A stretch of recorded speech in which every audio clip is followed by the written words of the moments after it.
Всем привет, я Марина, и с вами Школа Сакрамел. Мне написала модель с просьбой выполнить преображение ногтей, которое она совсем недавно сделала в одном из известных салонов. Что у нас из этого получилось? Смотрите видео. Поехали!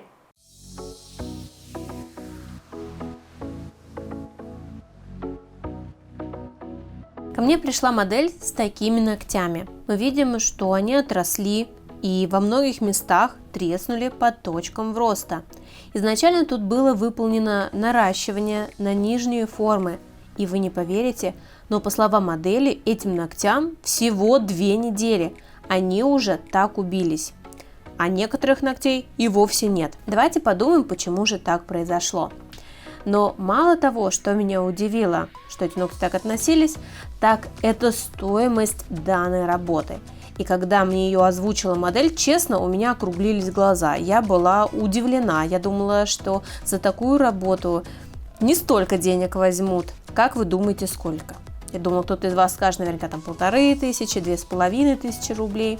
Но вы не поверите, 3800 рублей. Да, эти ногти стоили 3800 рублей. И у меня сразу несоответствие цены и качества. И мне прям обидно даже стало за эту модель. Почему она отдала так много денег и через 2 недели получает такое качество наращивания? Хорошо, одно дело, если бы это делал мастер-новичок, который только учится.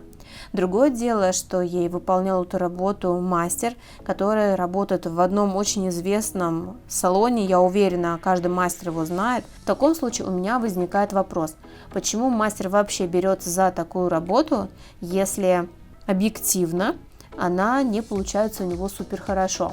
Ладно, даже мы берем с вами в учет эти дырки, но френч, мы видели, что френч весь неровный, кривой, подтеками, какие-то испачканные торцы. В общем, работа в целом неаккуратная. На эту работу было потрачено мастером 2,5 часа.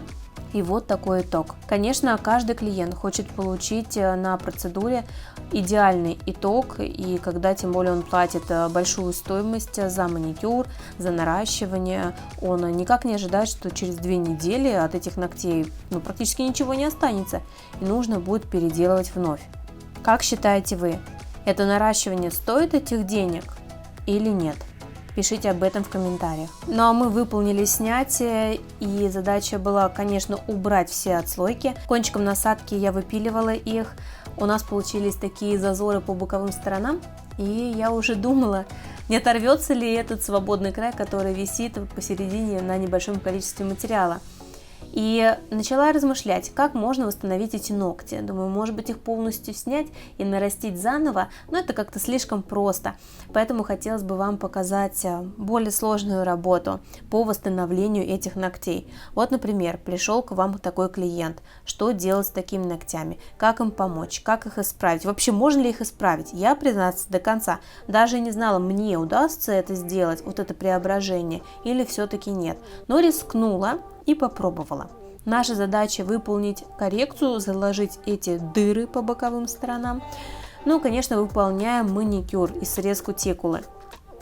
После маникюра обезжириваем ногтевую пластину, обязательно наносим праймер во избежание отслоек. Праймер наношу только на натуральную ногтевую пластину.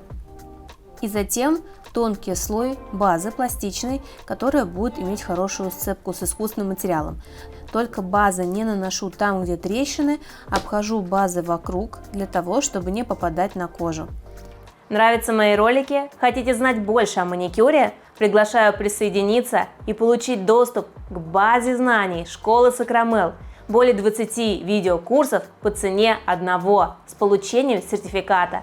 Они доступны по всему миру. Подробнее читай в описании. И, конечно, подписывайся на канал. Восстановление будем выполнять при помощи верхних форм. Я долго думала, какую технику тут можно использовать. Заложить эти дырки при помощи полигеля сверху, или использовать гель-желе, или просто обычный жидкий гель. Но поняла, что самый быстрый вариант, простой, чтобы много не вытекало изнутри, это будет использование верхних форм с применением жидкого геля, который будет хорошо распределяться.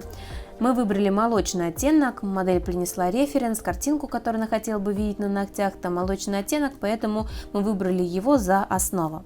Наношу материал в верхнюю форму, прикладываю к ногтевой пластине и прошу мою модель мне помочь просушить материал, чтобы он слегка схватился в зоне кутикулы.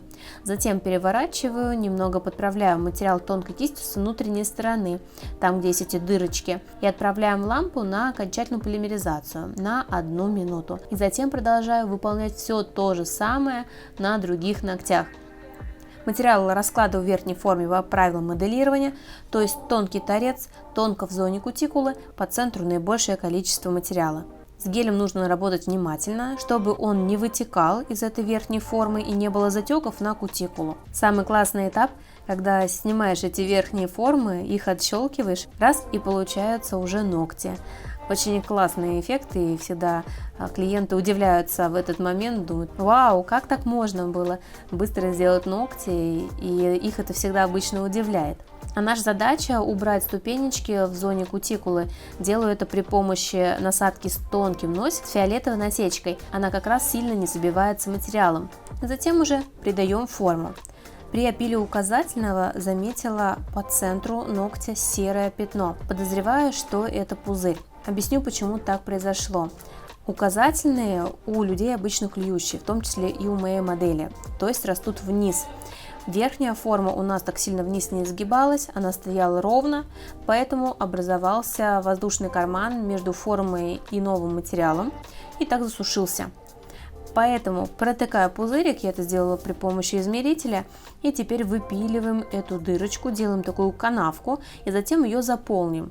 Знаете, это похоже, как стоматологи делают пломбу. То же самое. Рассверливают, закладывают и потом просушивают. Кстати, вы знали, что вообще моделирование, оно как раз таки и пошло со стоматологии.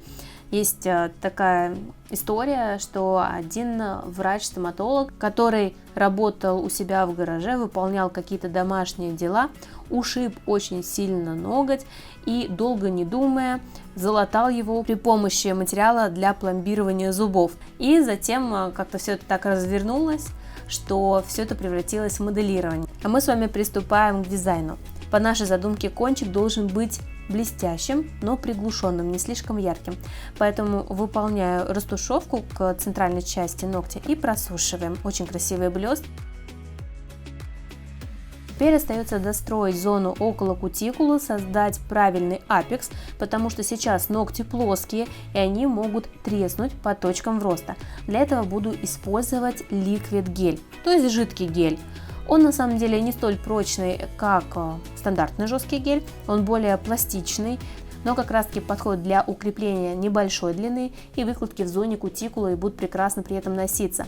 Поэтому сначала тонко промазываю всю ногтевую пластину для увлажнения и затем ставлю небольшую капельку в зоне кутикулы.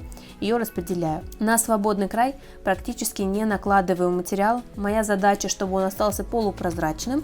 Помимо этого там уже лежит моделирующий материал, молочный гель, и в дополнительном укреплении он не нуждается. После просушки добавим также слайдеров для украшательства и перевожу их на липкий слой, который остался от ликвид геля. Ну и это еще не все. Предлагаю добавить небольшие кусочки потали. Делаем все так, как было в референсе. И перекрываем топом средний слой, чтобы наши слайдеры не скололись, поталь не отлетела. Нужно выполнить небольшое выравнивание топом. Но не переборщите, это не такое выравнивание, как мы делаем, например, при помощи базы. Переворачиваем пальчик на 10 секунд и отправляем в лампу на просушку. И теперь не забываем про оформление изнанок. Для этого использую ту же насадку, которая выполняла снятие с тонким носиком, и выпиливаем предыдущий камуфлирующий материал, делаем торец тонким.